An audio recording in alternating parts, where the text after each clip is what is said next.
Chowmein হচ্ছে,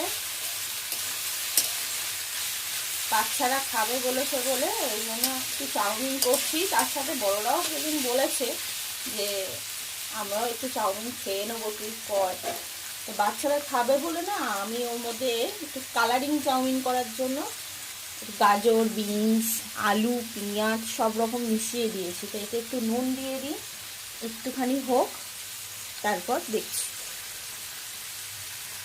আর chowmein করতে করতে আমি ভাবলাম একটু চা খেয়ে নিই।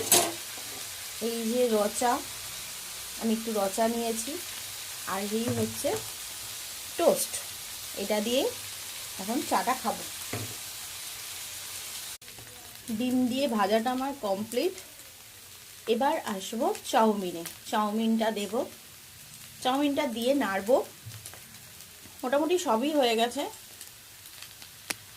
দেখতে পাচ্ছ তোমরা।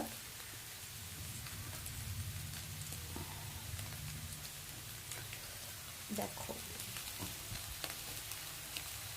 একটু অন্ধকার লাগছে বুঝতে পারছি।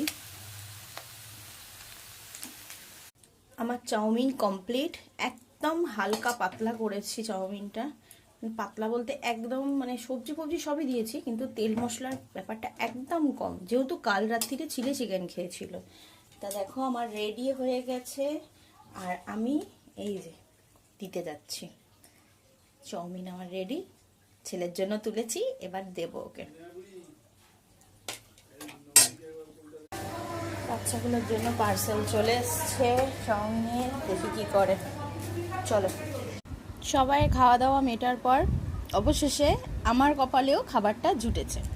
এবার আমি খাচ্ছি এখন টিফিনটা।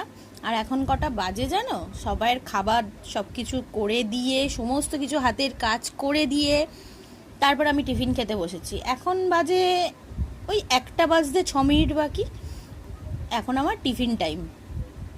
এরপর আছে ঘরের সমস্ত কাজ, দেখো সব পড়ে আছে। যদিও যে মানে দাদুর বাড়িতে খাওয়া দাওয়ার ব্যাপার, তবুও ঘরের কাজটা তো রয়েছে না। এই যে চাউমিন করেছি, কালকের মটর কড়াই ভেজানো ছিল, চা খেয়েছে, টিফিন খেয়েছে, সব বাসন, জামা কাপড় ধুয়েছি, সব মেলেছি, এখনও কিছুটা রয়েছে। ওপরে মেলতে যাব ছাদেতে, কেননা বৃষ্টিটা বারবার আসছে, তো বারান্দায় মেলে দিলে হাওয়াটা লাগবে কিন্তু জলের ঝাপটাটা লাগবে না। তো চলো খাই, খেয়ে নিয়ে দেখি কেমন লাগছে, কেমন হয়েছে টিফিনটা, চাউমিনটা কেমন বানিয়েছি। হুম,